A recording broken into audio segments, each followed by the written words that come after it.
എല്ലാവർക്കും സുഖല്ലേ? Welcome to Sujana's kitchen. ബ്രേക്ക്ഫാസ്റ്റിനും ഡിന്നറിനും വളരെ ഈസിയായി റെഡിയാക്കാൻ പറ്റുന്ന ഗോതമ്പ് പൊടി വെച്ചിട്ട് ഒരു ഹെൽത്തി റെസിപ്പിയുമായാണ് ഇന്ന് ഞാൻ വന്നിരിക്കുന്നത്. മലബാർ സ്റ്റൈലിൽ ഇതിന് ഗോതമ്പ് മുട്ടപ്പത്തൽ എന്നാണ് പറയാറ്. നല്ല ടേസ്റ്റിയാണ്. അപ്പം ഉണ്ടാക്കണമെന്ന് തോന്നുമ്പോൾ വെറും 10 മിനിറ്റിൽ ഉണ്ടാക്കിയെടുക്കാം. അത്രയും ഈസിയാണ്, നല്ല ടേസ്റ്റിയുമാണ്. നമ്മുടെ നാട്ടിൽ ഇതിന് മുട്ടപ്പത്തൽ എന്നാണ് കേട്ടോ പറയാറ്. നിങ്ങളെവിടെ എന്താണ് ഇതിന് പറയാറ്? ഒന്ന് താഴെ കമൻറ്റ് ബോക്സിൽ ഒന്ന് മെൻഷൻ ചെയ്യണേ. അപ്പോൾ നമുക്കൊന്ന് കണ്ടു നോക്കിയാലോ. ഇതിനു വേണ്ടി ആദ്യം തന്നെ നമുക്ക് 1 കപ്പ് അവിലെടുക്കാം. ഞാനിപ്പോൾ ബ്രൗൺ കളറുള്ള അവിലാണ് എടുത്തിട്ടുള്ളത്. വൈറ്റ് കളർ അവിലോ ഏതുതരം അവിലും ഇതിനു വേണ്ടി എടുക്കാം. ഇത് നമുക്കൊരു മിക്സിയുടെ ജാറിലോട്ടേക്ക് ഇട്ട് കൊടുക്കാം. ഇനി ഇതിലോട്ടേക്ക് 1 കപ്പ് തേങ്ങ ചേർത്ത് കൊടുക്കാം. 1 ടേബിൾ സ്പൂണോളം പഞ്ചസാര ചേർത്ത് കൊടുക്കാം. ഇത് ഓപ്ഷനിലാണ്, നിങ്ങൾക്ക് വേണമെങ്കിൽ ചേർത്ത് കൊടുത്താൽ മതി. 1/2 ടീസ്പൂൺ ഉപ്പ് ചേർത്ത് കൊടുക്കാം. 1/2 കപ്പ് വെള്ളവും കൂടി ചേർത്ത് കൊടുക്കാം. എന്നിട്ടെല്ലാം കൂടി നല്ലവണ്ണം തന്നെ ഒന്ന് അരച്ചെടുക്കാം.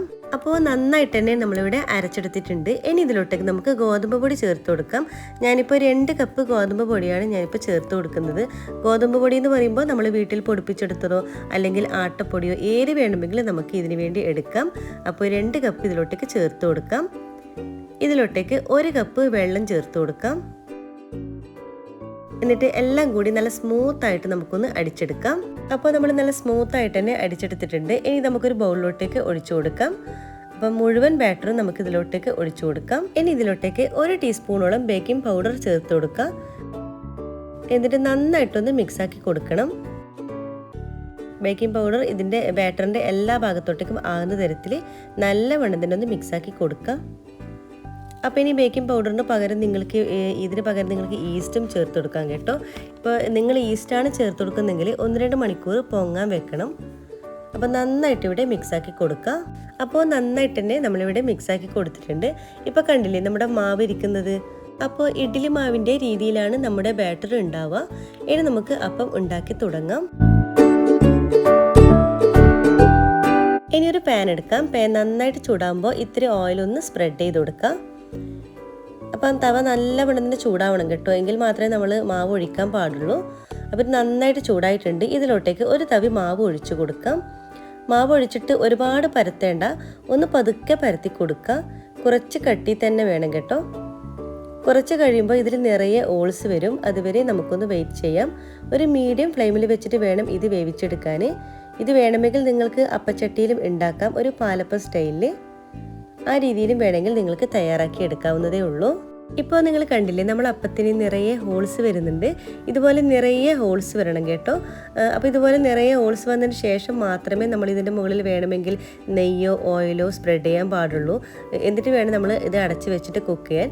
അപ്പോൾ അതുവരെ ഇതുപോലെ നിറയെ ഹോൾസ് വരാൻ വേണ്ടി നമുക്കൊന്ന് വെയിറ്റ് ചെയ്യാം. അപ്പോൾ നിറയെ ഹോൾസ് വന്നിട്ടുണ്ട്. ഈ സമയം ഇതിൻ്റെ മുകളിൽ കുറച്ച് നെയ്യ് ഒഴിച്ചു കൊടുക്കാം.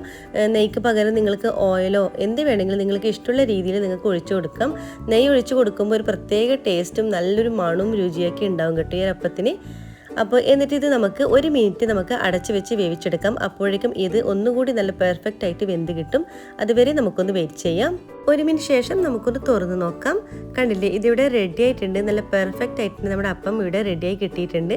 നമുക്കിനി ഒരു പ്ലേറ്റിലോട്ടേക്ക് മാറ്റി കൊടുക്കാം. ഇതുപോലെ ബാക്കിയെല്ലാം തന്നെ നമുക്ക് ചുട്ടെടുക്കാം.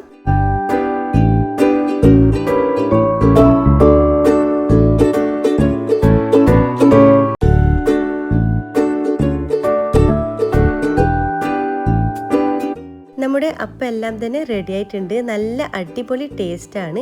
നമ്മൾ ഈസ്റ്റ് ചേർത്ത് ഉണ്ടാക്കിയതിനേക്കാളും പെർഫെക്റ്റ് ആയിട്ട് തന്നെ കിട്ടിയിട്ടുണ്ട്. കഴിക്കാൻ നല്ല രുചിയാണ്. ഏത് കറിൻ്റെ കൂടെയും നല്ല കോമ്പിനേഷനാണ്. ഇനി കറിയൊന്നും ഇല്ലാതെയും ഇത് കഴിക്കാം. ഇത്തിരി തേങ്ങാപ്പാലും പഞ്ചസാരയും ഉണ്ടെങ്കിൽ അടിപൊളിയാണ്.